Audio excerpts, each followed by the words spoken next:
Who is Madonna? Madonna is a pop music singer and actress who went solo in 1981 and became a sensation in the then male-dominated 1980s music scene. By 1991, she had achieved 21 top 10 hits in the United States and sold more than 70 million albums internationally. In January 2008, she was named the world's wealthiest female musician by Forbes magazine. Early life. Madonna Louise Veronica Ciccone was born in Bay City, Michigan on August 16, 1958, to parents Silvio Tony Ciccone and Madonna Fortin. Tony, the son of Italian immigrants, was the first of his family to go to college, where he earned a degree in engineering. Madonna's mother, an X-ray technician and former dancer, was of French-Canadian descent. After their marriage in 1955, the couple moved to Pontiac, Michigan, to be close to Tony's job as a defense engineer. Madonna was born 3 years later, during a visit with family in Bay City. The third of 6 children, Madonna learned early on how to handle her role as the middle child, admitting that she was the sissy of the family who often used her feminine wiles to get her way. Her parents' strict observation of the Catholic faith played a large role in Madonna's childhood. "My mother was a religious zealot," Madonna explains. "There were always priests and nuns in my house growing up. Many elements of Catholic iconography, including her mother's statues of the Sacred Heart, the habits of the nuns at her Catholic elementary school, and the Catholic altar at which she and her family prayed daily, later became the subject of Madonna's most controversial works." Family tragedy, death of mother. Another large influence on Madonna's early life was her mother, who was diagnosed with breast cancer during her pregnancy with Madonna's youngest sister. Treatment had to be delayed until the baby reached full term, but by then the disease had grown too strong. On December 1, 1963, at the age of 30, Madonna's mother passed away. Madonna was only 5 years old at the time of her mother's death. The loss significantly affected Madonna's adolescence. Haunted by the memories of her mother's frailty and passive demeanor during her final days, Madonna was determined to make her own voice heard. "I think the biggest reason I was able to express myself and not be intimidated was by not having a mother," she says. "For example, mothers teach you manners. And I absolutely did not learn any of those rules and regulations." She fought especially hard against the rules imposed by her stepmother, Joan Gustafson, who met Madonna's father while working as the family housekeeper. Madonna says Gustafson often made her take care of the younger children in the household, a task she greatly resented. "I really saw myself as the quintessential Cinderella," Madonna later said. "I think that's when I really thought about how I wanted to do something else and get away from all that." She rebelled against her traditional upbringing by turning her conservative clothing into revealing outfits, frequenting underground gay nightclubs and rejecting her religious background. Music and dance, late 1970s. Madonna balanced the insubordinate side of her personality with a drive for perfectionism and high achievement. She was a straight-A student, cheerleader and disciplined dancer who graduated from high school a semester earlier than her peers. In 1976, her hard work earned her the attention of the University of Michigan, which offered her a full scholarship to their dance program. In 1977, during her undergraduate studies at Michigan, Madonna was awarded a 6-week scholarship to study with the Alvin Ailey American Dance Theater in New York City, followed by a rare opportunity to perform with choreographer Pearl Lang in 1978. At the urging of her dance instructor, the budding star dropped out of college after only 2 years of study to move to New York and further her dance career. Once in New York, Madonna paid her rent with a handful of odd jobs, including nude art modeling, serving at the Russian Tea Room and performing for the American Dance Center. In 1979, Madonna began dating Dan Gilroy, one of the founding members of a ska-influenced pop-punk band called Breakfast Club. Gilroy introduced Madonna to the head of a vaudeville revue in Paris, and she spent some time in France working as a showgirl. During this trip, she fell in love with the combination of singing and performing. When she returned to the United States in 1980, she joined Gilroy's band as its drummer and later became the lead singer. Madonna formed several different bands of her own over the next few years, including Madonna v. The Sky, The Millionaires and Emmy. Rise to pop stardom. Everybody. In 1981, Madonna decided to go solo and hired manager Camille Barbone of Gotham Records to help her get her singing career on track. Barbone showed Madonna how to navigate the male-dominated world of the music business, and helped put together a studio band that accentuated the budding star's hip style. Friend Stephen Bray, a musician in her band, wrote her first hit, Everybody, and Madonna used her brash business style to get the recordings to New York music producer Mark Kammons. Kammons then helped Madonna score a record deal with Sire Records. Everybody hit #1 on the dance charts in 1982. Madonna album, Borderline, Lucky Star and Holiday. Using the success of the song as leverage, Madonna convinced Sire Records to produce the full-length album Madonna in 1983. The album was a slow but steady success, and included the hit singles Borderline, Lucky Star and Holiday. Soon, girls all over the County were imitating Madonna's distinct sense of fashion, which included fishnet stockings, lace lingerie, fingerless gloves and large crucifix necklaces.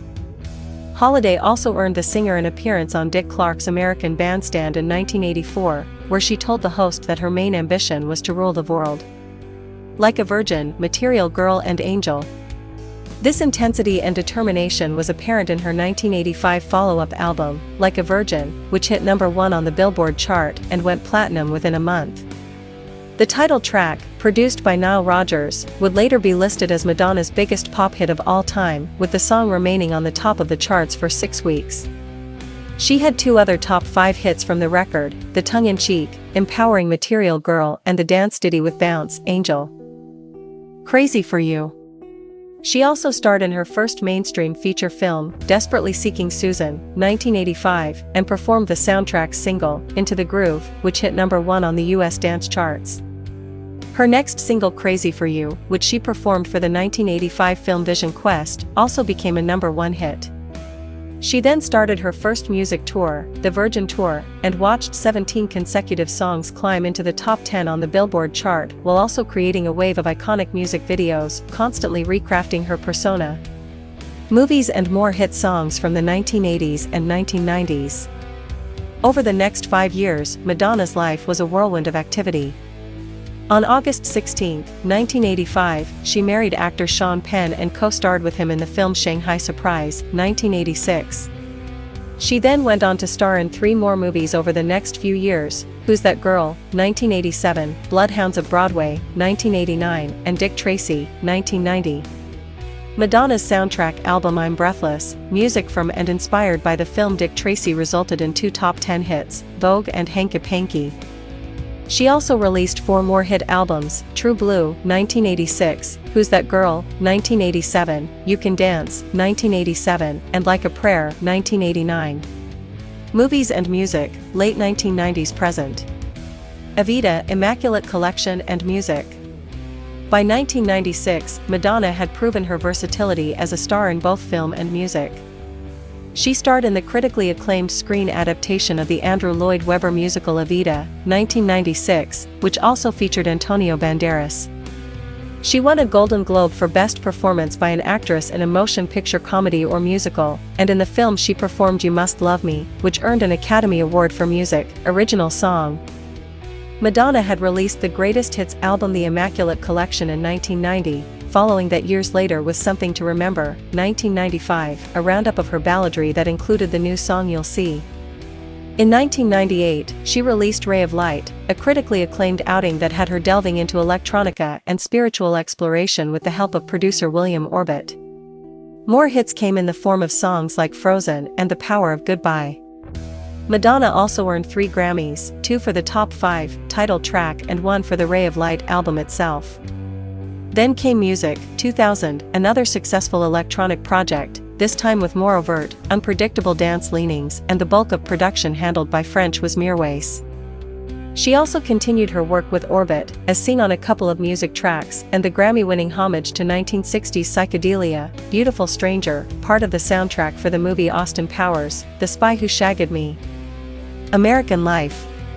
The pop star then made the move from the big screen to the London West End stage in the play Up for Grabs, 2002, and wrote her first children's book, The English Roses, which was published in 2003, the same year as the release of her album American Life.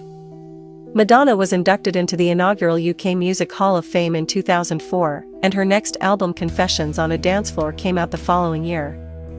Around this time Madonna became the artist with the most gold-certified singles in the United States, beating the Beatles' long-standing record.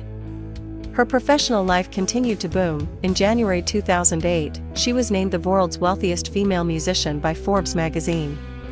Madonna earned much of this income from her HVEM clothing line, a deal with NBC to air concert footage, and her Confessions tour, the highest-grossing tour for a female artist to date.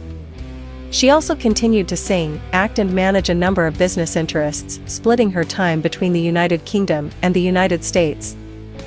She was the writer and executive producer of I Am Because We Are, a documentary about the lives of Malawi's EYIDS orphans, and the art house film Filth and Wisdom, both with 2008 releases. Her album Hard Candy was released in April of the same year, and her Sticky and Sweet tour became her first major venture with concert promoter Live Nation. Celebration. In 2009, she released a fourth greatest hits album, Celebration, which became Madonna's 11th #1 album in the United Kingdom. With the release of the record, Madonna tied Elvis Presley as the solo act with most #1 albums in the United Kingdom. WE Film, Super Bowl 46.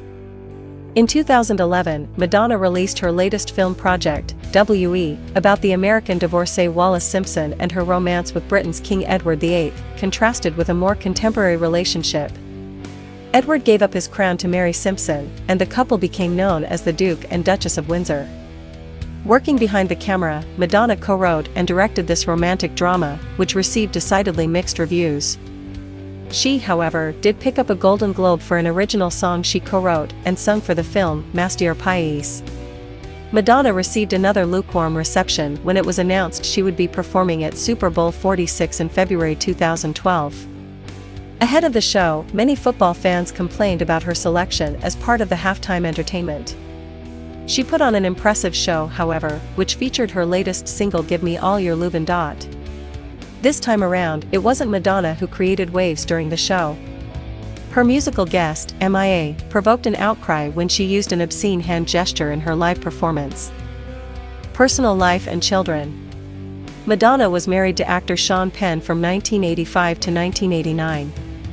Madonna became a mother in 1996, giving birth to Lord Maria, Lola Ciccone Leon, whom she had with her lover and personal trainer, Carlos Leon. In 2000, she married British director Guy Ritchie and gave birth to their son, Rocco John Ritchie, the same year.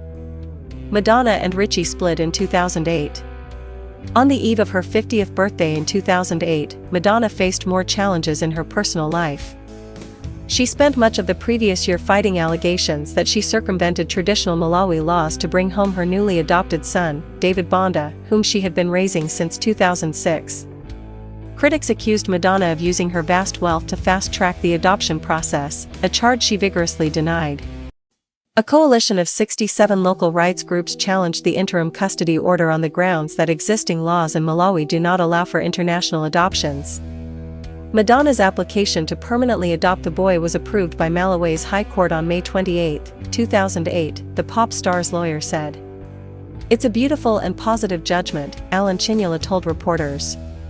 Finally, the court has granted Madonna full adoption rights of the boy. "It's all over, thank God."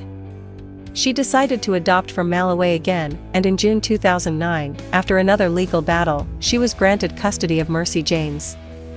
In February 2017, Madonna announced she had adopted 4-year-old twins, Esther and Stell, from Malawi, posting a photo with the girls on her Instagram account. In 2017, Madonna attempted to legally halt the auction of several of her personal items, then in the possession of ex-personal assistant Darlene Lutz. However, the singer had previously signed a release from any and all future claims against her former friend and employee, and as a result, a judge ruled that the disputed auction could continue the following year.